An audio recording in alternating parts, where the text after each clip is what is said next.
Ako kasi talagang may pinagsisihan ako sa buhay ko. Matapos makapagtanghal sa iba't ibang bahagi ng mundo, sa London naman nakatakdang magsabog ng 1,001 tuwa ang longest-running noontime show na Eat Bulaga sa darating na November 17. Oo, kasama kami sa kasama ba siya sa London? Kasama siya sa London? Ay, hindi pa kasama kasi nag-school. Pero kasama kami sa London. Oo, kung ano yung ginagawa natin dun sa ibang bansang pinupunta natin sa mga Pilipino ron, ganun din yung gagawin natin.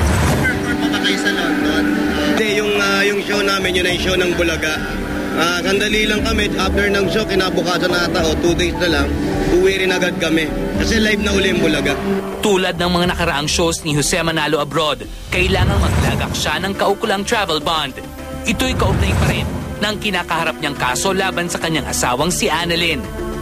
Hindi, ganun pa rin. Meron pa rin. Nagbaban pa rin ako. So, okay lang. Importante naman. Hindi naman importante yung ibaban mo. Babalik naman ako rito dahil ito yung hanap buhay ko. At saka, ang importante kasi yung kumpleto kami at mabigyan namin ng saya yung mga kababayan natin. Samantala, in the can na raw ang pelikula nila ni Wally Bayola. Tapos na po. Okay na po. May magandang title na po yung pelikula. Nabagay talaga sa amin ni Jose. Ang final title nun yung The Kilabots. The Kilabots. The Pogi Brothers. The Pogi Brothers. Ayun po yung title.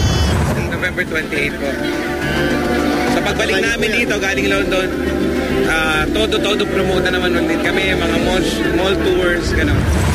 Agimat naman, Agimat Chenteng at si Agimat. Dire-diretso na yung promotion ng movie namin sa Kilabot. Tapos promotion pa rin ng si Agimat at si Chenteng. At si ako. Kasama kayo sa Agimat? Kasama. Ay, sa kamusta experience mo doon nakatrabaho mo si Bonet na senator mo? Okay po. Okay naman po. Masaya. May regalo. Anong regalo sa'yo na senator mo? iPad po. Wow. So, nag-enjoy ka sa iPad? Opo.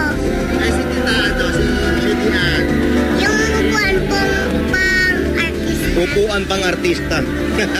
So, yun na yung magagamit mo ngayon. Yun daw yung ginagamit mo. Opo. Araw-araw po. Sino ba sikat sa inyo ni Jillian Ward? Hala nga! Sino po ba?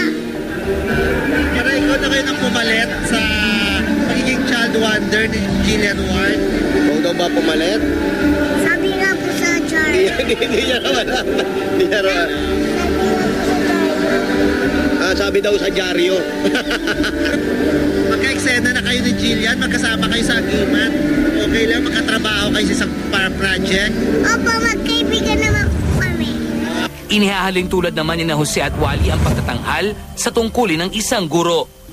Nakakataba ng puso mag-perform o magpasaya ng mga buhay na bayani. Ako kasi talagang may pinagsisihan ako sa buhay ko.